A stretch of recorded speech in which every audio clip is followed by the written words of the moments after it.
ತಮಿಳುನಾಡಿಗೆ ಕಾವೇರಿ ನೀರು ಬಿಡಲ್ಲ, ನಾವು ಕಾನೂನು ಹೋರಾಟ ಮಾಡ್ತೇವೆ ಅಂತ ಸಿಎಂ ಡಿಕೆ ಶಿವಕುಮಾರ್ ಹೇಳಿದ್ದಾರೆ. ತಮಿಳುನಾಡಿನ ಬೇಡಿಕೆಯನ್ನ 2 ಬಾರಿ ತಿರಸ್ಕರಿಸಿದ್ದೇವೆ, ಮತ್ತೆ ಕಾವೇರಿ ನೀರು ಬಿಡಿ ಅಂತ ಕೇಳ್ತಾ ಇದ್ದಾರೆ. ಮೇಲ್ಮನವಿ ಸಲ್ಲಿಸಲು ನಾವು ತೀರ್ಮಾನ ಮಾಡಿದ್ದೇವೆ ಅಂತ ಸಿಎಂ ಹೇಳಿದ್ದಾರೆ. 2 ಬಾರಿ ಅವರು ರಿಕ್ವೆಸ್ಟ್ನ ರಿಜೆಕ್ಟ್ ಮಾಡಿದ್ರು. ಈ ಬಾರಿ ಸ್ವಲ್ಪ ನೀರು ಬಿಡಬೇಕು ಅಂತ ಹೇಳಿದ್ದಾರೆ. ಸೊ ನಾನು ಅವರ ಆರ್ಡರ್ನ ಅಪೀಲ್ ಮಾಡಲಿಕ್ಕೆ ನಮ್ಮ ಮಂತ್ರಿಗಳು ರಾಮಲಿಂಗಾರೆಡ್ಡಿಯವರು ಮತ್ತು ಎಲ್ಲ ಅಧಿಕಾರಿಗಳ ಹತ್ರ ಚರ್ಚೆ ಮಾಡಿದ್ದೇನೆ. ಈ ಮಧ್ಯದಲ್ಲಿ ತಮಿಳುನಾಡು ಚೀಫ್ ಮಿನಿಸ್ಟರ್ ಕೂಡ ನನ್ನ ಹತ್ರ ಬಂದು ಮಾತಾಡಲಿಕ್ಕೆ, ಕೆಲವು ವಿಚಾರಗಳನ್ನ ಮಾತಾಡಲಿಕ್ಕೆ ಅವರು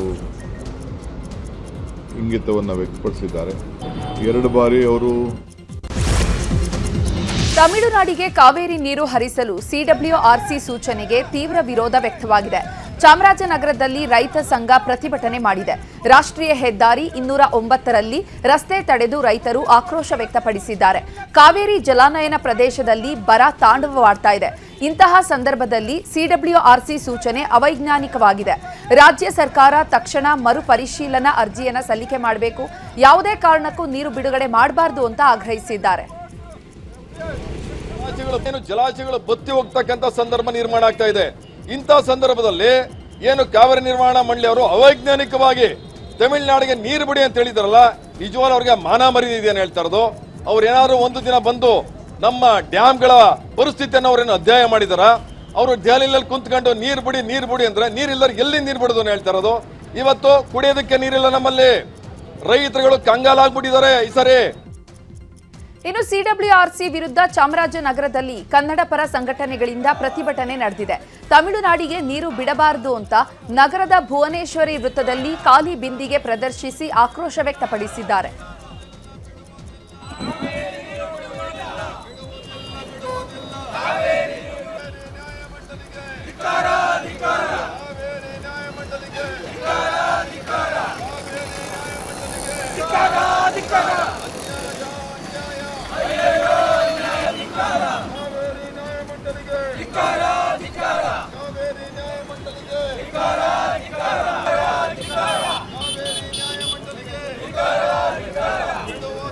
ಇನ್ನು ಮೈಸೂರಿನಲ್ಲಿ ಕೂಡ ರೈತರಿಂದ ಪ್ರತಿಭಟನೆ ನಡೆದಿದೆ. ಸಿಡಬ್ಲ್ಯೂಆರ್ಸಿ ಸೂಚನೆ ವಿರೋಧಿಸಿ ಕಾಡಾ ಕಚೇರಿಯಿಂದ ಮಹಾನಗರ ಪಾಲಿಕೆವರೆಗೆ ರೈತರು ಪ್ರತಿಭಟನೆ ಮಾಡಿದ್ದಾರೆ. ರಸ್ತೆಯಲ್ಲಿ ಮಲಗಿ ತಮಿಳುನಾಡು ಸರ್ಕಾರದ ವಿರುದ್ಧ ಘೋಷಣೆ ಕೂಗಿ ರೈತರು ಆಕ್ರೋಶ ವ್ಯಕ್ತಪಡಿಸಿದ್ದಾರೆ. ಈ ವೇಳೆ ಬಲವಂತವಾಗಿ ರೈತರನ್ನ ಪೊಲೀಸರು ಎಳ್ಕೊಂಡು ಹೋದ್ರು.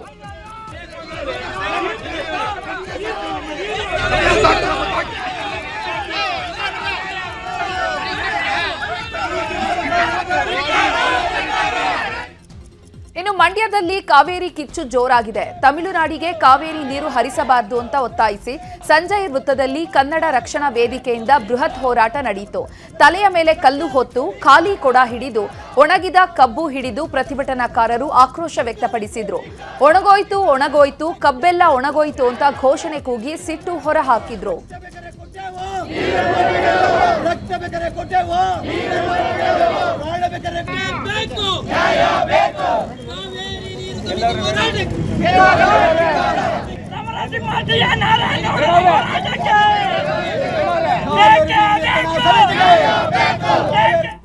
ಇನ್ನು ಸಿಡಬ್ಲ್ಯೂಆರ್ಸಿ ಸೂಚನೆ ವಿರುದ್ಧ ಶುಕ್ರವಾರ ಬೃಹತ್ ಪ್ರತಿಭಟನೆಗೆ ಬಿಜೆಪಿ ಕರೆ ನೀಡಿದೆ. ಮಂಡ್ಯದಲ್ಲಿ ಬಿವೈ ವಿಜಯೇಂದ್ರ ಹಾಗೂ ಆರ್ ಅಶೋಕ್ ನೇತೃತ್ವದಲ್ಲಿ ಬೃಹತ್ ಪ್ರತಿಭಟನೆ ನಡೆಯಲಿದೆ. ತಮಿಳುನಾಡಿಗೆ ಕಾವೇರಿ ನೀರು ಹರಿಸಲು ಸಿಡಬ್ಲ್ಯೂಆರ್ಸಿ ಸೂಚನೆ ಖಂಡಿಸಿ ಕರವೇ ಪ್ರತಿಭಟನೆ ಮಾಡಿದೆ. ಬೆಂಗಳೂರಿನ ಮಲ್ಲೇಶ್ವರಂನಲ್ಲಿ ಕರವೇ ಶಿವರಾಮೇಗೌಡ ಬಣದ 100 ಕಾರ್ಯಕರ್ತರು ಭಾರೀ ಪ್ರತಿಭಟನೆ ಮಾಡಿದ್ದಾರೆ. ತಮಿಳುನಾಡಿಗೆ ನೀರು ಹರಿಸಿದ್ರೆ ಕರ್ನಾಟಕ ಬಂದ್ ಮಾಡ್ತೀವಿ ಅಂತ ಎಚ್ಚರಿಕೆ ಕೊಟ್ಟಿದ್ದಾರೆ.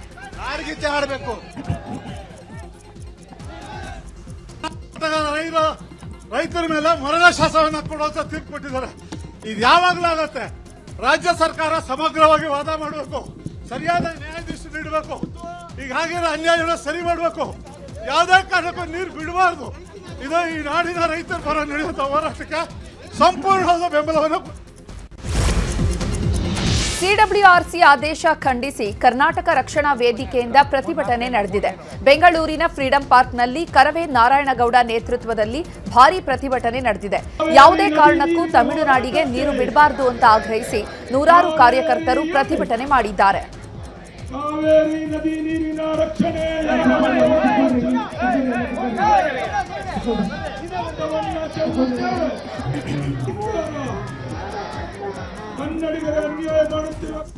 ನಾಲ್ಕು ಟಿಎಂಸಿ ನೀರನ್ನ ನಾವು ಬಿಡೋದಕ್ಕಾಗಲ್ಲ. ಬೆಂಗಳೂರಿಗೆ ತಿಂಗಳಿಗೆ 3 ಟಿಎಂಸಿಯಷ್ಟು ನೀರು ಬೇಕು.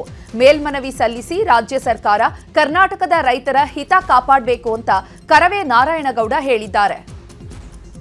ಯಾವುದೇ ಕಾರಣಕ್ಕೂ ಕಾವೇರಿ ನಿಯಂತ್ರಣ ಸಮಿತಿಯ ತೀರ್ಪನ್ನ ರಾಜ್ಯ ಸರ್ಕಾರ ಒಪ್ಪಬಾರದು.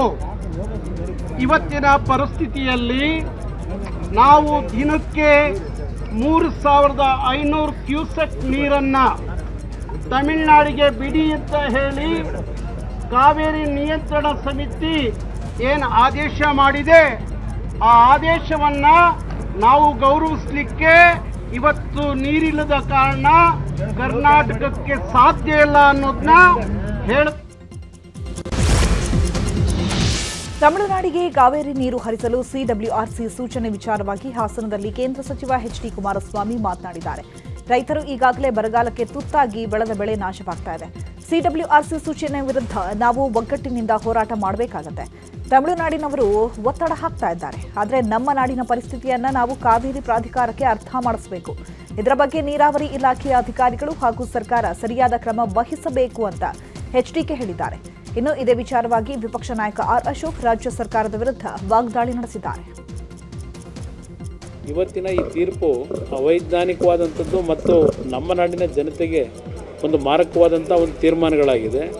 ಇದರ ವಿರುದ್ಧ ಇವತ್ತು ನಾವು ಒಗ್ಗಟ್ಟಿನಿಂದ ಹೋರಾಟ ಮಾಡಬೇಕಾಗ್ತದೆ. ನಮ್ಮ ರಾಜ್ಯಕ್ಕಾಗಿರ್ತಕ್ಕಂಥ ಅನ್ಯಾಯವನ್ನು ಇವತ್ತು ತಮಿಳುನಾಡಿನವರು ನಮ್ಮ ಮೇಲೆ ಒತ್ತಡ ಹಾಕಿ ಇವತ್ತು ಏನು ನಮಗೆ ನೀರನ್ನು ಕೊಡಲೇಬೇಕು ಅಂತಕ್ಕಂಥ ಟ್ರಿಬ್ಯುನಲ್ನ ಆದೇಶದ ಮೇರೆಗೆ ಒತ್ತಡಗಳೇನಿದೆ, ಇವತ್ತು ನಮ್ಮ ಪರಿಸ್ಥಿತಿ ಏನಿದೆ ಅಂತಕ್ಕಂಥದ್ದನ್ನು ಧ್ವನಿ ಎತ್ತದೇ ಇದ್ದರೆ ಅದು ಎಲ್ಲ ಒಂದು ಕಡೆ ನಮ್ಮ ತಪ್ಪುಗಳಾಗ್ತದೆ ಅಂತಕ್ಕಂಥದ್ದು ನನ್ನ ಅಭಿಪ್ರಾಯ. ಇದರಲ್ಲಿ ಎಲ್ಲರೂ ಒಗ್ಗಟ್ಟಿನಿಂದ ಹೋರಾಟ ಮಾಡಬೇಕು ಅನ್ನೋದು ನನ್ನ ಅಭಿಪ್ರಾಯ ವ್ಯಕ್ತಪಡಿಸ್ತೇನೆ. ಇವತ್ತು ಕಾವೇರಿ ವಿಚಾರವಾಗೂ ಅಷ್ಟೇ 3500 ಕ್ಯೂಸೆಕ್ ನೀರು ಬಿಡಬೇಕು ಅಂತ ಆದೇಶ ಆಗಿದೆ. ಯಾರಿಂದ? ನಿಮ್ಮಿಂದ, ನಿಮ್ಮ ವೈಫಲ್ಯದಿಂದ ಆಗಿರೋದು. ಇಲ್ಲಿ ಬರಗಾಲ 10,000 ಕೋಟಿ ಬಿಡುವಂತ ಕೇಂದ್ರನ ಕೇಳ್ತಾ ಇದ್ದೀರಾ, ಮತ್ತೆ ಕ್ಯಾಲಾಮಿಟಿ ಅಂತ ಘೋಷಣೆ ಮಾಡಿ ಅಂತ ಹೇಳಿ ಕೇಳ್ತಾ ಇದ್ದೀರಾ. ಅಲ್ಲಿ ಹೋಗಿ ಈ ಲೀಗಲ್ ಟೀಮ್ ಏನ್ ಮಾಡ್ತಾ ಇತ್ತು? ಮುಖ್ಯಮಂತ್ರಿ ಆದವರು ಯಾವ್ದು ಮುಖ್ಯ? ನಮ್ಮ ಜಲಾಶಯಗಳು ಮುಖ್ಯನೋ, ಕಾಕ್ರೋಚ್ ಪಾರ್ಟಿ ಪ್ರೊಟೆಸ್ಟ್ ಮುಖ್ಯನೋ? ತಮಿಳುನಾಡಿಗೆ ಕಾವೇರಿ ನೀರು ಹರಿಸಬೇಕೆಂಬ ಸಿಡಬ್ಲ್ಯೂಆರ್ಸಿ ಆದೇಶದ ವಿಚಾರವಾಗಿ ಸಚಿವ ಎಂಬಿ ಪಾಟೀಲ್ ಪ್ರತಿಕ್ರಿಯಿಸಿದ್ದಾರೆ. ವಾಟರ್ ಕಮಿಷನ್ಗಳು ಯಾವಾಗಲೂ ನದಿ ಪಾತ್ರದ ಕೆಳಗಿನ ಪರವಾಗೇ ಇರುತ್ತದೆ. ನಮ್ಮಲ್ಲಿ ನೀರಿದ್ರೆ ತಾನೇ ಬಿಡೋದು. ಈಗ ಸಂಕಷ್ಟ ಸೂತ್ರ ಪಾಲನೆ ಆಗಬೇಕಾಗುತ್ತೆ. ಸರ್ವಪಕ್ಷ ನಿಯೋಗ ಕೊಂಡೊಯ್ಯುವಂತಹ ಬಗ್ಗೆ ಸಿಎಂ ಚರ್ಚೆ ಮಾಡಿ ನಿರ್ಧಾರ ಮಾಡ್ತಾರೆ ಎಂದಿದ್ದಾರೆ. ಇನ್ನು ಉಪಮುಖ್ಯಮಂತ್ರಿ ಡಾಕ್ಟರ್ ಜಿ ಪರಮೇಶ್ವರ್ ಮಾತನಾಡಿದ್ದು, ನಮಗೆ ಕುಡಿಯಲು ನೀರಿಲ್ಲ, ಹಾಗಿದ್ದಾಗ 3,500 ಕ್ಯೂಸೆಕ್ ಅನ್ನ ನೀರು ಕೊಡಿ ಅಂದ್ರೆ ಹೇಗೆ ಅಂತ ಪ್ರಶ್ನಿಸಿದ್ದಾರೆ. ಇನ್ನು ಇದೇ ವಿಚಾರವಾಗಿ ಮಾಜಿ ಸಂಸದ ಡಿಕೆ ಸುರೇಶ್ ಕೂಡ ಪ್ರತಿಕ್ರಿಯಿಸಿದ್ದಾರೆ. ಸಂದರ್ಭದಲ್ಲಿ ಈ ನಿರ್ಣಯಗಳು ಬರ್ತವೆ. ಭಾಳಷ್ಟು ಸಲ ನಮಗೆ ಪೆಟ್ಟು ಬಿದ್ದಿದೆ, ಸಾಕಷ್ಟು ಇದಾಗಿದೆ. ಹೀಗಾಗಿ ಅಂಥ ಸಂದರ್ಭ ಬಂದಾಗ ನಾವು ಅವ್ರಿಗೆ ಒಂದು ಮನವರಿಕೆ ಮಾಡಿಕೊಡುವಂಥದ್ದು ಮತ್ತು ಅಪೀಲ್ ಮಾಡುವಂಥದ್ದು, ಇದು ನಮ್ಮ ಕಡೆ ಸಾಧ್ಯ ಇಲ್ಲ, ನಮ್ಮ ಕಡೆನೇ ನೀರಿಲ್ಲ, ನಮಗೆ ನಮ್ಮ ರಿಕ್ವೈರ್ಮೆಂಟ್ಗೆ ನೀರಿಲ್ಲ, ನಾವು ಡೆಡ್ ಸ್ಟೋರೇಜ್ವರೆಗೆ 50 ದಿವಸ ಹೋಗುವಂಥ ಪರಿಸ್ಥಿತಿ ಬಂದಿದೆ ಅನ್ನೋದನ್ನು ಕೂಡ ಮನವರಿಕೆ ಮಾಡಿಕೊಡ್ತೀವಿ. ಈ ಬಾರಿ ನಮಗೆ ಕುಡಿಯೋದಕ್ಕೆ ನೀರಿಲ್ಲ ಅನ್ನುವಂಥ ಸನ್ನಿವೇಶ ಇರುವಾಗ ಅವರು 3,500 ಕ್ಯೂಸೆಕ್ಸನ್ನು ನೀರು ಕೊಡಬೇಕು ಅಂತ ಹೇಳುವಂಥದ್ದು ಎಷ್ಟು ಸರಿ ಅಂತ. ನಮ್ಮಲ್ಲಿ ಇದ್ದಾಗ ಕೊಡೋಣ, ತೊಂದರೆ ಇಲ್ಲ. ಅದ್ರ ಬಗ್ಗೆ ಮುಖ್ಯಮಂತ್ರಿಗಳು ಒಂದು ಸರ್ವಪಕ್ಷದ ಸಭೆಯನ್ನು ಕರೀಬೇಕು ಅಂತ ಪ್ರಸ್ತಾಪ ಮಾಡಿದ್ದಾರೆ. ಜೊತೆಗೆ 3ನೇ ತಾರೀಕು ತಮಿಳುನಾಡಿನ ಮುಖ್ಯಮಂತ್ರಿಗಳು ಬೆಂಗಳೂರಿಗೆ ಬರುವ ಸಾಧ್ಯತೆ ಕೂಡ ಇದೆ. ಅದು ಇನ್ನೂ ಕನ್ಫರ್ಮ್ ಆಗಬೇಕು. ಒಂದು ವೇಳೆ ಅವ್ರು ಬಂದಾಗ ಅದನ್ನು ನಾವು ಅವ್ರ ಜೊತೆಯಲ್ಲೂ ಕೂಡ ಪ್ರಸ್ತಾಪ ಮಾಡ್ಬೋದು. ಎಕ್ಸ್ಪರ್ಟ್ಸ್ ಜೊತೆ ಮಾತಾಡಿ ಮುಖ್ಯಮಂತ್ರಿಗಳು, ಸರ್ಕಾರ, ನೀರಾವರಿ ಸಚಿವರು ತೀರ್ಮಾನ ಮಾಡ್ತಾರೆ. ಅವ್ರ ಕಾಲದಲ್ಲೂ ಅದೇ ವಕೀಲರು ಇದ್ದಿತ್ತು, ಈಗಲೂ ಅದೇ ವಕೀಲರು ಇದ್ದಾರೆ. ಇನ್ನೊಬ್ಬರನ್ನ ಕೀಳಾಗಿ ಮಾತಾಡಿದಾಗ ಅದು ನಡೀತಕ್ಕಂಥ ಪ್ರಕ್ರಿಯೆ ಕಾನೂನಿನಲ್ಲಿ ಮಾಡ್ತಕ್ಕಂಥದ್ದು, ಇನ್ನೊಬ್ಬರನ್ನ ಅವಹೇಳನಕಾರಿ ಮಾತನಾಡ್ತಕ್ಕಂಥದ್ದು ಅಪರಾಧ ಅಂತಕ್ಕಂಥದ್ದು ಪ್ರತಿಯೊಬ್ಬರಿಗೂ ಕೂಡ ಗೊತ್ತಾಗ್ತದೆ. ತಮಿಳುನಾಡಿಗೆ ಕಾವೇರಿ ನೀರು ಬಿಡುವ ಸಿಡಬ್ಲ್ಯೂಆರ್ಸಿ ಆದೇಶಕ್ಕೆ ಬಿಜೆಪಿ ರಾಜ್ಯಾಧ್ಯಕ್ಷ ಬಿವೈ ವಿಜಯೇಂದ್ರ ಆಕ್ರೋಶ ವ್ಯಕ್ತಪಡಿಸಿದ್ದಾರೆ. ಸಿಡಬ್ಲ್ಯೂಆರ್ಸಿ ಆದೇಶ ಕಾವೇರಿ ಕೊಳ್ಳದ ರೈತರಿಗೆ ಬರ ಎಳೆದಂತಾಗಿದೆ. ರೈತರ ಹಿತ ಕಾಪಾಡಬೇಕಾದ ಸಿಎಂ ರೈತ ವಿರೋಧಿ ನೀತಿ ಅನುಸರಿಸ್ತಾ ಇದ್ದಾರೆ. ತಕ್ಷಣವೇ ರಾಜ್ಯ ಸರ್ಕಾರ ಪ್ರಾಧಿಕಾರಕ್ಕೆ ಮೇಲ್ಮನವಿ ಸಲ್ಲಿಸಬೇಕು ಅಂತ ಒತ್ತಾಯಿಸಿದ್ದಾರೆ. ಡಬ್ಲ್ಯೂಆರ್ಸಿ ಕೊಟ್ಟಿರ್ತಕ್ಕಂಥ ತೀರ್ಮಾನ ಕಾವೇರಿ ಕೊಳ್ಳದ ರೈತರಿಗೆ ಬರ ಎಳೆದಂತೆ ಆಗಿದೆ. ರಾಜ್ಯದ ಮುಖ್ಯಮಂತ್ರಿಗಳು ಕೆಲವು ದಿನಗಳ ಹಿಂದೆ ಕಾವೇರಿ ಕೊಳ್ಳದ ರೈತರು ಯಾವುದೇ ಕಾರಣಕ್ಕೂ ಬಿತ್ತನೆಯನ್ನ ಮಾಡಬಾರ್ದು, ಎಚ್ಚರಿಕೆಯಿಂದ ಇರಬೇಕು ಅಂಥೇಳಿ ಮಾನ್ಯ ಮುಖ್ಯಮಂತ್ರಿಗಳು ರಾತ್ರೋರಾತ್ರಿ ತಮಿಳುನಾಡಿನ ಮುಖ್ಯಮಂತ್ರಿಗಳಿಗೆ ಖುಷಿ ಪಡಿಸಬೇಕು ಅಂತ ಹೇಳಿ ನಮ್ಮ ರಾಜ್ಯದ ರೈತರಿಗೆ, ಕಾವೇರಿ ಕೊಳ್ಳದ ರೈತರಿಗೆ ಅನ್ಯಾಯ ಮಾಡಿ ರಾತ್ರೋರಾತ್ರಿ ನೀರು ಬಿಡುವಂತ ಕೆಲಸ ಮಾಡಿದ್ರಲ್ಲ ಮಾನ್ಯ ಮುಖ್ಯಮಂತ್ರಿಗಳೇ. ಸಿಡಬ್ಲ್ಯೂಆರ್ಸಿ ಸೂಚನೆಗೆ ಸಂಬಂಧಪಟ್ಟಂತೆ ಮೇಲ್ಮನವಿ ಸಲ್ಲಿಸುವ ಬಗ್ಗೆ ವಿಧಾನಸೌಧದಲ್ಲಿ ನಡೆದ ಮಹತ್ವದ ಸಭೆ ಮುಕ್ತಾಯವಾಗಿದೆ. ಜಲಸಂಪನ್ಮೂಲ ಸಚಿವ ರಾಮಲಿಂಗಾರೆಡ್ಡಿ ನೇತೃತ್ವದಲ್ಲಿ ಸಭೆ ನಡೆಯಿತು. ಸಭೆಯಲ್ಲಿ ನೀರಾವರಿ ಇಲಾಖೆಯ ಹಿರಿಯ ಅಧಿಕಾರಿಗಳು, ಕಾವೇರಿ ಜಲಾನಯನದ ಅಧಿಕಾರಿಗಳು ಹಾಗೂ ವಕೀಲರು ಭಾಗಿಯಾಗಿದ್ದರು. ಸಿಡಬ್ಲ್ಯೂಆರ್ಸಿ ನಿರ್ಧಾರದ ವಿರುದ್ಧ ಕಾವೇರಿ ನಿರ್ವಹಣಾ ಪ್ರಾಧಿಕಾರಕ್ಕೆ ಮೇಲ್ಮನವಿ ಸಲ್ಲಿಸಲು ಸಭೆಯಲ್ಲಿ ನಿರ್ಧರಿಸಲಾಗಿದೆ. ಇನ್ನು ಸಭೆ ಬಳಿಕ ಮಾತನಾಡಿದ ಸಚಿವ ರಾಮಲಿಂಗಾರೆಡ್ಡಿ, ತಮಿಳುನಾಡಿಗೆ ನೀರು ಬಿಡಲು ಸೂಚಿಸಿರುವ ಸಿಡಬ್ಲ್ಯೂಆರ್ಸಿ ವಿರುದ್ಧ ಮೇಲ್ಮನವಿ ಹೋಗಲು ತೀರ್ಮಾನ ಮಾಡಿದ್ದೇವೆ. ನಮ್ಮಲ್ಲಿ 46 ಟಿಎಂಸಿಯಷ್ಟು ನೀರಿದೆ. ಇವತ್ತೇ ಮೇಲ್ಮನವಿ ಸಲ್ಲಿಸುತ್ತೇವೆ ಅಂತ ಹೇಳಿದ್ದಾರೆ. ಅವರು ಆದೇಶ ಕೊಟ್ಟಿರೋದನ್ನು ನಾವು ಪಾಲಿಸೋದಕ್ಕೆ ನಮಗೆ ಕಷ್ಟ ಆಗುತ್ತೆ. ಅದಕ್ಕೆ ಅಪೀಲ್ ಹೋಗಬೇಕು ಅಂತ ನಮ್ಮ ತೀರ್ಮಾನ ಆಗಿದೆ. ಮತ್ತು ನಮ್ಮ ಶ್ರೀರಾಮಯ್ಯ ಅವರು, ನಮ್ಮ ಅಡ್ವೈಸರು, ಕರ್ನಾಟಕ ಸರ್ಕಾರದ ಅಡ್ವೈಸರು ಡ್ರಾಫ್ಟ್ ಮಾಡಿ ಕಳಿಸಿದ್ದಾರೆ. ದೆಹಲಿಗೆ ಕಳಿಸಿದ್ದೀವಿ. ನಮ್ಮ ವಕೀಲರು ಕಾತರ್ಕಿಯವರು ಡ್ರಾಫ್ಟ್ ಅಪ್ರೂವ್ ಮಾಡಿ ಕಳಿಸಿದರೆ ಇವತ್ತೇ ಅಪೀಲ್ ಹಾಕ್ಕೊಡ್ತೀವಿ. ಅಪೀಲು ನಮ್ಮ ಎಸ್ ಅವರು ಅಪೀಲು ಇವತ್ತು ಹಾಕ್ತಾರೆ. ಅದರಿಂದ ಇವತ್ತು ನೀರು ಇಲ್ಲದೆ ಇರೋದ್ರಿಂದ ನಾವು ನೀರು ಬಿಡೋಕ್ಕೆ ಆಗೋದಿಲ್ಲ. ಇವತ್ತು ಅವರು ಸಿಡಬ್ಲ್ಯೂಆರ್ಸಿ ಆದೇಶವನ್ನು ಪ್ರಶ್ನಿಸಿ ಸಿಡಬ್ಲ್ಯೂಎಂಎಗೆ ರಾಜ್ಯ ಸರ್ಕಾರ ಮೇಲ್ಮನವಿ ಸಲ್ಲಿಸಿದೆ. ಅದಕ್ಕಾಗಿ ನಾಳೆ ಸಿಡಬ್ಲ್ಯೂಎಂಎ ತುರ್ತು ಸಭೆ ಕರೆದಿದೆ. ರಾಜ್ಯ ಸರ್ಕಾರದ ಮೇಲ್ಮನವಿ ಸಂಬಂಧ ಮಹತ್ವದ ಸಭೆ ನಡೆಯಲಿದೆ. ಮೇಕೆದಾಟು ಯೋಜನೆಗೆ ಆಕ್ಷೇಪ ಮಾಡುವಂತಿಲ್ಲ ಅಂತ ಕೇಂದ್ರ ಸರ್ಕಾರ ಹೇಳಿದ್ದು, ಈ ವಿಚಾರವಾಗಿ ಉಪಮುಖ್ಯಮಂತ್ರಿ ಡಾಕ್ಟರ್ ಜಿ ಪರಮೇಶ್ವರ್ ಪ್ರತಿಕ್ರಿಯಿಸಿದ್ದಾರೆ. ಕೋರ್ಟ್ ಏನ್ ತೀರ್ಮಾನ ಮಾಡುತ್ತೋ ಅದೇ ಅಂತಿಮ. ತಮಿಳುನಾಡು ಸಿಎಂ ವಿಜಯ್ ಪಿಎಂಗೆ ಪತ್ರ ಬರೆದಿದ್ದಾರೆ, ಬರೀಲಿ ಅಂತ ಹೇಳಿದ್ದಾರೆ. ಇನ್ನು ಇದೇ ವಿಚಾರವಾಗಿ ಸಚಿವ ಎಂಬಿ ಪಾಟೀಲ್, ಮಾಜಿ ಸಂಸದ ಡಿಕೆ ಸುರೇಶ್ ಕೂಡ ಮಾತನಾಡಿದ್ದಾರೆ. ಕೊಪ್ಪಳ ಜಿಲ್ಲೆಯಲ್ಲಿ ಮಳೆ ಕೊರತೆ ಮುಂದುವರೆದಿದೆ. ಮಳೆ ಇಲ್ಲದೆ ಹತ್ತಿ ಬೆಳೆ ಕಮರಿ ಹೋಗ್ತಾ ಇದೆ. ಹಾಸಗಲ್ ಗ್ರಾಮದಲ್ಲಿ ಹತ್ತಿ ಬೆಳೆದಿದ್ದ ರೈತ ವಿರುಪಣ್ಣ ಕಣ್ಣೀರು ಹಾಕಿದ್ದಾರೆ. ಮಳೆ ಇಲ್ಲದೆ ಅಂತರ್ಜಲ ಮಟ್ಟ ಕುಸಿದಿದೆ, ಫಸಲು ಹಾಳಾಗಿದೆ ಅಂತ ರೈತ ಕಣ್ಣೀರು ಹಾಕಿದ್ದಾರೆ. ಇನ್ನು ಕೊಪ್ಪಳ ಜಿಲ್ಲೆಯನ್ನ ಬರ ಪೀಡಿತ ಎಂದು ಘೋಷಿಸಲು ಜೆಡಿಎಸ್ ಆಗ್ರಹಿಸಿದೆ. ಕೊಪ್ಪಳದ ಬನ್ನಿಕಟ್ಟಿಯಲ್ಲಿ ಜಿಲ್ಲಾಡಳಿತ ಭವನದವರೆಗೂ ಕೂಡ ಮೆರವಣಿಗೆ ಮಾಡಿದ ಜೆಡಿಎಸ್ ಕಾರ್ಯಕರ್ತರು ಜಿಲ್ಲೆಯನ್ನ ಬರ ಪೀಡಿತ ಪ್ರದೇಶ ಅಂತ ಘೋಷಣೆ ಮಾಡಲು ಒತ್ತಾಯಿಸಿದ್ದಾರೆ. ಮಳೆ ಇಲ್ಲದೆ ರೈತರು ಸಂಕಷ್ಟದಲ್ಲಿದ್ದಾರೆ. ಪ್ರತಿ ಎಕರೆಗೆ 25,000 ಪರಿಹಾರ ನೀಡಬೇಕು ಅಂತ ಸರ್ಕಾರಕ್ಕೆ ಒತ್ತಾಯಿಸಿದ್ರು. ಪಶ್ಚಿಮ ಘಟ್ಟಗಳಲ್ಲಿ ಭಾರೀ ಮಳೆ ಹಿನ್ನೆಲೆ ನಾರಾಯಣಪುರ ಬಸವಸಾಗರ ಡ್ಯಾಂಗೆ ಒಳಹರಿವು ಹೆಚ್ಚಳವಾಗಿದೆ. ಯಾದಗಿರಿ ಜಿಲ್ಲೆಯ ನಾರಾಯಣಪುರ ಡ್ಯಾಂಗೆ ಕ್ಷಣಕ್ಕೂ ಒಳಹರಿವು ಏರಿಕೆಯಾಗ್ತಾ ಇದೆ. ಈ ಹಿನ್ನೆಲೆ ಕೃಷ್ಣಾ ನದಿಗೆ 90,000 ಕ್ಯೂಸೆಕ್ ನೀರು ರಿಲೀಸ್ ಮಾಡಲಾಗಿದೆ. ನದಿ ಪಾತ್ರದ ಜನರು ಎಚ್ಚರಿಕೆ ವಹಿಸುವಂತೆ ಸೂಚನೆ ನೀಡಲಾಗಿದೆ. ಬಸವಸಾಗರ ಡ್ಯಾಂನಿಂದ 33.33 ಟಿಎಂಸಿ ಸಂಗ್ರಹ ಸಾಮರ್ಥ್ಯ ಈ ಡ್ಯಾಂ ಹೊಂದಿದೆ. ರಾಜ್ಯದಲ್ಲಿ ಮಳೆ ಕೊರತೆಯ ಹಿನ್ನೆಲೆ ಬಿಜೆಪಿಯಿಂದ ಬರ ಅಧ್ಯಯನ ನಡೆಸಲಾಗ್ತಾ ಇದೆ. ಸಿಎಂ ಸ್ವಕ್ಷೇತ್ರ ಕನಕಪುರದಲ್ಲಿ ಬಿಜೆಪಿ ನಿಯೋಗ ಬರ ಪರಿಶೀಲನೆ ನಡೆಸಿದೆ. ಮಲ್ಲೇಗೌಡನ ದೊಡ್ಡಿ, ಸಾಸಲಪುರ ಗ್ರಾಮಗಳಲ್ಲಿ ಪರಿಷತ್ ವಿಪಕ್ಷ ನಾಯಕ ಛಲವಾದಿ ನಾರಾಯಣಸ್ವಾಮಿ ನೇತೃತ್ವದ ನಿಯೋಗ ಬರ ಪರಿಶೀಲನೆ ಮಾಡಿದೆ. ಬಾಳೆ, ಅಡಿಕೆ ಬೆಳೆ ಪರಿಶೀಲನೆ ಮಾಡಿ ಕೆರೆಗಳಿಗೂ ಭೇಟಿ ಕೊಟ್ಟು ಪರಿಸ್ಥಿತಿ ಅವಲೋಕನ ಮಾಡಿದ್ದಾರೆ. ಇನ್ನು ರಾಜ್ಯದಲ್ಲಿ ಭೀಕರ ಪರಿಸ್ಥಿತಿ ಇದೆ. ಆದರೆ ರಾಜ್ಯ ಸರ್ಕಾರ ಸೋನಿಯಾ ಮನೆ ಬಾಗಿಲಿನಲ್ಲಿ ಇದೆ ಅಂತ ಚಾಮರಾಜನಗರದಲ್ಲಿ ಛಲವಾದಿ ನಾರಾಯಣಸ್ವಾಮಿ ವಾಗ್ದಾಳಿ ನಡೆಸಿದ್ದಾರೆ. ಸಿಎಂ ಕ್ಷೇತ್ರದ ಕನಕಪುರದಲ್ಲಿ ಕೆರೆಗಳು ಬತ್ತಿ ಹೋಗಿವೆ. ರಿಯಲ್ ಎಸ್ಟೇಟ್ ದಂಧೆ ಮಾತ್ರ ಚೆನ್ನಾಗಿ ನಡೀತಾ ಇದೆ.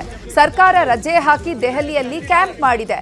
ರೈತರ ಗೋಳು ಕೇಳೋರೇ ಯಾರೂ ಇಲ್ಲ ಅಂತ ಕಿಡಿಕಾರಿದ್ದಾರೆ. ಬೆಳಗಾವಿ ಜಿಲ್ಲೆಯ ನಿಪ್ಪಾಣಿಯಲ್ಲಿ ಧಾರಾಕಾರವಾಗಿ ಮಳೆಯಾಗಿದೆ. ಒಂದು ವಾರದಿಂದ ಸುರಿತಾ ಇರುವಂತಹ ನಿರಂತರ ಮಳೆಗೆ ನಿಪ್ಪಾಣಿಯ ಗಾಂಧಿ ಆಸ್ಪತ್ರೆಯ ಬಳಿಯ ರಾಷ್ಟ್ರೀಯ ಹೆದ್ದಾರಿ 4ರಲ್ಲಿ ತಡೆಗೋಡೆ ಕುಸಿತವಾಗಿದೆ. ಸುಮಾರು 25 ಅಡಿ ಎತ್ತರದ ಸೇತುವೆ ತಡೆಗೋಡೆ ಕುಸಿದು ಬಿದ್ದಿದ್ದು ಸರ್ವಿಸ್ ರಸ್ತೆ ಮೂಲಕ ವಾಹನಗಳು ಸಂಚರಿಸುತ್ತಾ ಇವೆ. ಲೋಕಸಭೆಯಲ್ಲಿ ಪರೀಕ್ಷಾ ಅಕ್ರಮ ತಡೆ ಬಿಲ್ ಪಾಸ್ ಆಗಿದೆ. ವಿಪಕ್ಷಗಳ ಗಲಾಟೆಯ ನಡುವೆ ಹೊಸ ಮಸೂದೆ ಸಂಸತ್ನಲ್ಲಿ ಅಂಗೀಕಾರವಾಗಿದೆ. ಪರೀಕ್ಷೆ ಅಕ್ರಮ ಎಸಗುವ ಸಂಘಟಿತ ಅಪರಾಧಗಳಿಗೆ ಗರಿಷ್ಠ 10 ವರ್ಷ ಜೈಲು, 10 ಕೋಟಿಯ ಭಾರೀ ದಂಡ, ತ್ವರಿತ ವಿಚಾರಣೆಗೆ ಫಾಸ್ಟ್ ಟ್ರ್ಯಾಕ್ ಕೋರ್ಟ್ಗಳ ಸ್ಥಾಪನೆ, 3 ತಿಂಗಳಲ್ಲಿ ಆರೋಪಿಗಳಿಗೆ ಶಿಕ್ಷೆ ಪ್ರಕಟಿಸುವ ಕಠಿಣ ನಿಯಮಗಳನ್ನು ಮಸೂದೆ ಒಳಗೊಂಡಿದೆ. ಈ ಮಸೂದೆಯನ್ನ ಧ್ವನಿ ಮತದ ಮೂಲಕ ಅಂಗೀಕರಿಸಲಾಗಿದೆ. ಬಿಲ್ ಅಂಗೀಕಾರ ಆಗ್ತಾ ಇದ್ದಂತೆ ವಿಪಕ್ಷಗಳ ಸಂಸದರು ಕಲಾಪದಿಂದ ಹೊರ ನಡೆದ್ರು. ನಾಳೆ ಬೆಳಿಗ್ಗೆ 11 ಗಂಟೆಗೆ ಲೋಕಸಭಾ ಕಲಾಪವನ್ನ ಸ್ಪೀಕರ್ ಮುಂದೂಡಿದ್ರು. ಇನ್ನು ರಾಜ್ಯಸಭೆಯಲ್ಲಿ ವಂದೇ ಮಾತರಂ ಬಿಲ್ ಪಾಸ್ ಆಗಿದೆ. ಜನಗಣಮನದಂತೆ ವಂದೇ ಮಾತರಂಗೆ ರಾಷ್ಟ್ರಗೀತೆಯ ಸ್ಥಾನಮಾನ ನೀಡುವ ಬಿಲ್ ಇದಾಗಿದೆ. ಚರ್ಚೆಯ ಬಳಿಕ ರಾಜ್ಯಸಭೆಯಲ್ಲಿ ವಂದೇ ಮಾತರಂ ಬಿಲ್ ಪಾಸ್ ಅಂಗೀಕಾರ ಆಯಿತು. ವಂದೇ ಮಾತರಂಗೆ ಅಗೌರವ ಸೂಚಿಸಿದ್ರೆ 3 ರಿಂದ 5 ವರ್ಷ ಜೈಲು ಶಿಕ್ಷೆ ವಿಧಿಸಲಾಗುತ್ತೆ. ಲೋಕಸಭೆಯಲ್ಲಿ ಇವತ್ತು ಕೋಲಾಹಲವೇ ನಡೆದಿದೆ. ವಿಪಕ್ಷ ನಾಯಕ ರಾಹುಲ್ ಗಾಂಧಿ ಹಾಗೂ ಸಚಿವ ಕಿರಣ್ ರಿಜಿಜು ನಡುವೆ ಮಾತಿನ ವಾಗ್ಯುದ್ಧ ಜೋರಾಗಿತ್ತು. ವಿದ್ಯಾರ್ಥಿಗಳ ಮೇಲೆ ಗುಂಡು ಹಾರಿಸಲು ಗೃಹ ಸಚಿವರೇ ಕಾರಣ ಅಂತ ರಾಹುಲ್ ಗಾಂಧಿ ಆರೋಪಿಸಿದರು. ಇದಕ್ಕೆ ತಿರುಗೇಟು ಕೊಟ್ಟ ಕಿರಣ್ ರಿಜಿಜು, ರಾಹುಲ್ ಅವರೇ, ನೀವು ಪ್ರತಿಪಕ್ಷ ನಾಯಕರು ಜವಾಬ್ದಾರಿಯಿಂದ ಮಾತನಾಡಬೇಕು. ಯಾವ ಆಧಾರದ ಮೇಲೆ ಈ ಆರೋಪ ಮಾಡ್ತಿದ್ದೀರಿ ಅಂತ ಕಿಡಿಕಾರಿದರು. ರಾಜ್ಯ ಸಂಪುಟ ವಿಸ್ತರಣೆ ಕಸರತ್ತು ಇನ್ನೂ ಮುಗ್ದಿಲ್ಲ. ಸಂಪುಟ ವಿಸ್ತರಣೆಗೆ ಸಂಬಂಧಪಟ್ಟಂತೆ ಇಂದು ಸಂಜೆ ನಡೆಯಬೇಕಿದ್ದ ಹೈಕಮಾಂಡ್ ಸಭೆ ನಾಳೆಗೆ ಮುಂದೂಡಿಕೆ ಆಗಿದೆ. ರಾಹುಲ್ ಗಾಂಧಿ ಸಭೆಗೆ ಹಾಜರಾಗಲು ಸಾಧ್ಯವಾಗದ ಕಾರಣ ನಾಳೆಗೆ ಮುಂದೂಡಿಕೆ ಆಗಿದೆ. ನಾಳಿನ ಸಭೆಯಲ್ಲಿ ಬಹುತೇಕ ಸಚಿವರ ಆಯ್ಕೆ ಅಂತಿಮ ಆಗಲಿದೆ. ಹೆಚ್ಚುವರಿ ಡಿಸಿಎಂ ನೇಮಕ ವಿಚಾರ ರಾಜ್ಯ ಕಾಂಗ್ರೆಸ್ನಲ್ಲಿ ಸಂಚಲನ ಸೃಷ್ಟಿಸಿದೆ. ಈ ಬಗ್ಗೆ ಸಚಿವ ಎಂಬಿ ಪಾಟೀಲ್ ಪ್ರತಿಕ್ರಿಯಿಸಿದ್ದು, ಹೆಚ್ಚುವರಿ ಡಿಸಿಎಂ ನೇಮಕ ಹೈಕಮಾಂಡ್ ತೀರ್ಮಾನ ಮಾಡುತ್ತೆ ಅಂತ ಹೇಳಿದ್ದಾರೆ. ಹೈಕಮಾಂಡ್ಗೆ ಎಷ್ಟು ಸಚಿವರು ಮಾಡಬೇಕು ಅಂತ ಗೊತ್ತಿದೆ ಅಂತ ಹೇಳಿದರು. ಬೆಂಗಳೂರು ಗ್ರಾಮಾಂತರ ಜಿಲ್ಲೆಯಲ್ಲಿ ಕರ್ತವ್ಯದ ವೇಳೆ ಪಾರ್ಟಿ ಮಾಡಿದ ಸರ್ಕಾರಿ ಅಧಿಕಾರಿಗಳನ್ನು ಅಮಾನತು ಮಾಡಲಾಗಿದೆ. ನೆಲಮಂಗಲ ತಾಲೂಕಿನ ಸಿದ್ದರಬೆಟ್ಟ ಬಳಿ ಕರ್ತವ್ಯದ ಸಮಯದಲ್ಲಿ 6 ಮಂದಿ ಪಿಡಿಒಗಳು ಸೇರಿ 9 ಮಂದಿ ಅಧಿಕಾರಿಗಳು ಮದ್ಯ ಸೇವನೆ ಪಾರ್ಟಿ ಮಾಡಿದ್ದಾರೆ.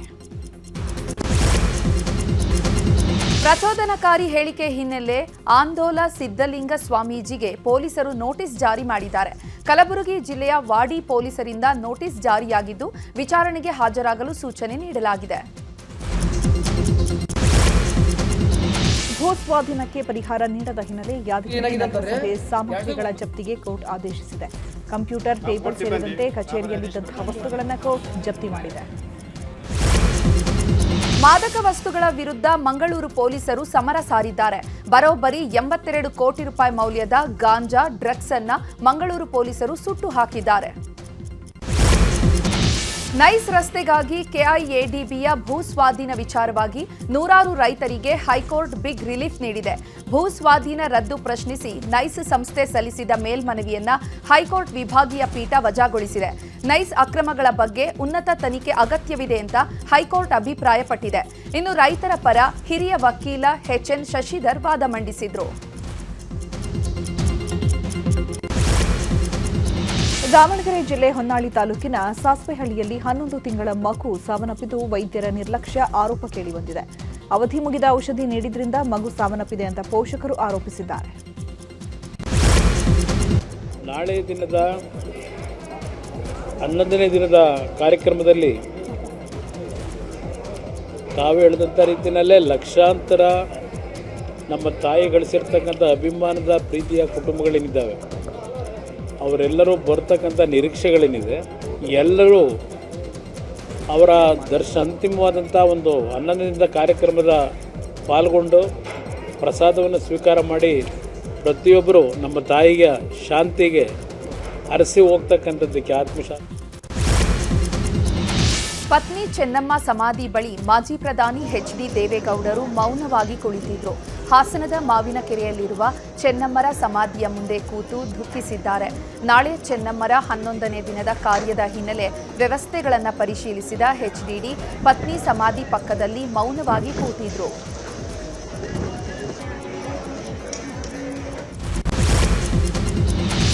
ಗುರು ಪೂರ್ಣಿಮೆ ದಿನದ ಅಂಗವಾಗಿ ಶಿವಮೊಗ್ಗ ಜಿಲ್ಲೆ ಹೊಸನಗರ ತಾಲೂಕಿನ ಸಾಗರ ಸಮೀಪದ ಶ್ರೀ ಕ್ಷೇತ್ರ ಕಾರ್ತಿಕೇಯ ಪೀಠದಲ್ಲಿ ವಿವಿಧ ಧಾರ್ಮಿಕ ಕಾರ್ಯಕ್ರಮಗಳು ನೆರವೇರಿವೆ. ಪರಮಪೂಜ್ಯ ಶ್ರೀ ಯೋಗೇಂದ್ರ ಅವಧೂತ ಶ್ರೀಗಳ ದಿವ್ಯ ಸಾನ್ನಿಧ್ಯದಲ್ಲಿ ಲೋಕ ಕಲ್ಯಾಣಾರ್ಥವಾಗಿ ವಿವಿಧ ಧಾರ್ಮಿಕ ಕಾರ್ಯಕ್ರಮಗಳು ಭಕ್ತಿ ಭಾವದಿಂದ ನೆರವೇರಿವೆ.